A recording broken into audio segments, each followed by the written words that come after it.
Gods in human drag, also known as giant balls of mush. But we love the drag, and we love the human experience. We think it's the peak physical experience. Shit, we think it's the peak experience. We think it's what we are. So we fall into our characters, costumes, and roles so deeply that we get stuck in them. We make internet bios and Wikipedia pages dedicated to our characters. Chris does this, is this, doesn't do this, loves this, hates this, has these traumas, is this productive, has these routines. Our battle for liberation on this physical plane is in our obsession with trying to be solid when in fact we are mush.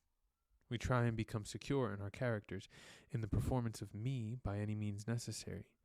But we are not these fixed beings. We're not a box or a category that we try and fit ourselves into. We're just giant balls of mush, formless and expansive, capable of much more than we can even conceive of.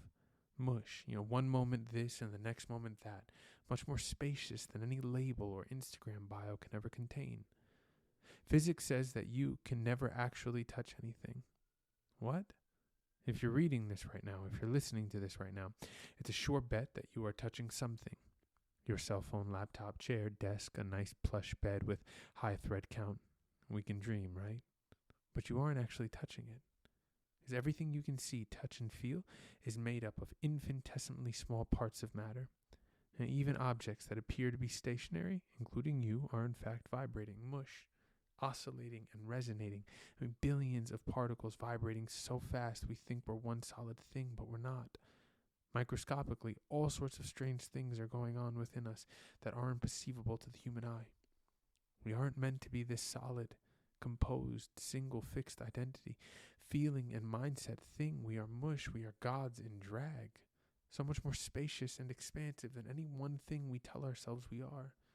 We can feel so much more, love so much more, have so much more gratitude. But it's hard to be mush. Hard to be this vibrating, full of potential thing. The character feels a lot safer. I've rehearsed it a lot more. I think liberation lies in the mush. The place beyond the story about who we are and what we should be or do. In order to find this place, Zen practitioners will use the famous koan. What is your original face?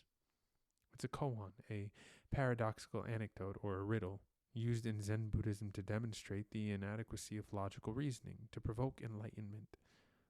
Used to drop the stories and structures we believe as self and me, and enter into connection with the ultimate existence.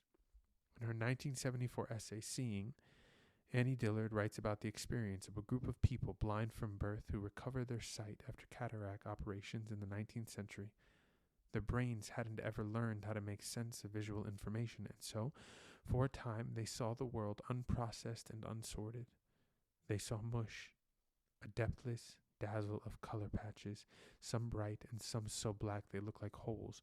Trees glowed like flames, and each person had a wildly unique face.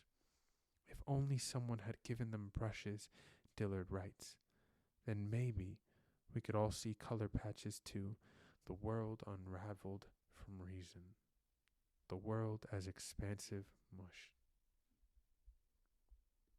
Love and liberation.